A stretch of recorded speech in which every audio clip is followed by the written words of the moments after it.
Qatar urges Iran to halt Gulf attacks and calls for diplomatic resolution. Tensions in the Gulf region are escalating as Qatar has called on Iran to immediately stop attacks on Gulf nations, emphasizing the urgent need for a diplomatic solution to the ongoing conflict with the United States and Israel.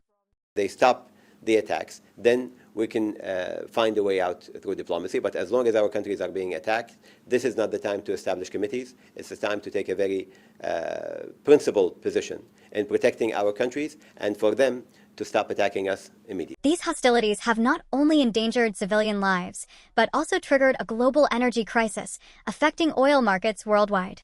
Speaking at a press conference in Doha on Monday, Majed al-Ansari, spokesman for the Qatari Ministry of Foreign Affairs, strongly condemned Iran's actions, accusing Tehran of deliberately targeting civilian areas.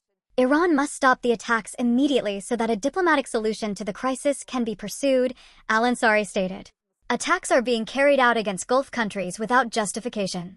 Qatar and other nations outside this conflict cannot tolerate such aggression. Since February 28, following the U.S. and Israeli military strikes on Iran, the Gulf region has witnessed a significant uptick in attacks attributed to Tehran. Reports indicate that U.S. assets and civilian infrastructure in Gulf countries have been targeted, resulting in hundreds of casualties and widespread damage. Over 1,400 people have been killed in Iran, with hospitals, schools, airports, and seaports affected. At the same time, Tehran has launched drone and missile attacks against Israel, claiming at least 15 lives. Al-Ansari emphasized the seriousness of recent threats from Iranian media outlets, which indicated potential targeting of economic and civilian sites. Qatar is treating these statements with utmost caution. Stopping these attacks requires a decisive decision from Iran's foreign minister, said al-Ansari. Qatar will continue to defend itself, and we are in ongoing contact with other Gulf nations to coordinate efforts for de-escalation and address these attacks. Iran denies some Gulf attacks. In response, Esmail Baghai, spokesperson for the Iranian Ministry of Foreign Affairs, denied responsibility for certain attacks targeting Gulf nations.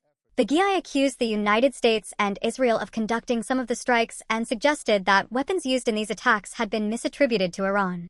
These false accusations are designed to justify potential false flag operations, Baghai said. Claims that Iranian drones could strike distant locations, such as the U.S. western coast, are completely inaccurate. Al Jazeera correspondent Tauhid Asadi, reporting from Tehran, described Baghai's statements as serious allegations. He noted that Iran has clearly stated that in the event of a U.S. attack, the response would be significant, potentially targeting all U.S. military bases across the region. Earlier, Iranian Foreign Minister Abbas Araghchi had expressed Tehran's willingness to conduct a joint investigation into attacks affecting Gulf nations. However, Qatar has rejected this proposal. Al-Ansari maintained that Iran must first halt its attacks on countries that have not engaged in military action against Iranian territory before any joint probe could be considered credible. Impact on global energy and regional stability. The ongoing attacks in the Gulf have far-reaching implications.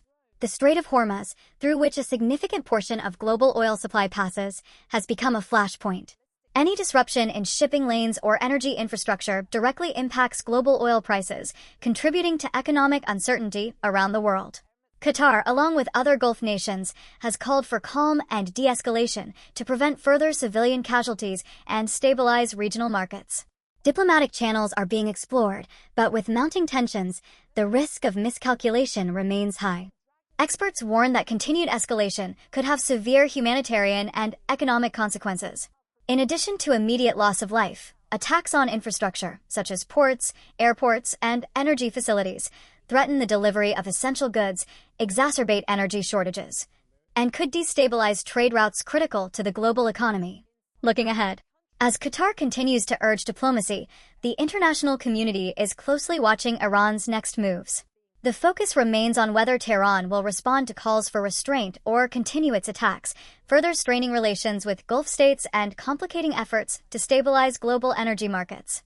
For now, Qatar's message is clear. Aggression must end, civilian areas must be protected, and diplomacy must prevail.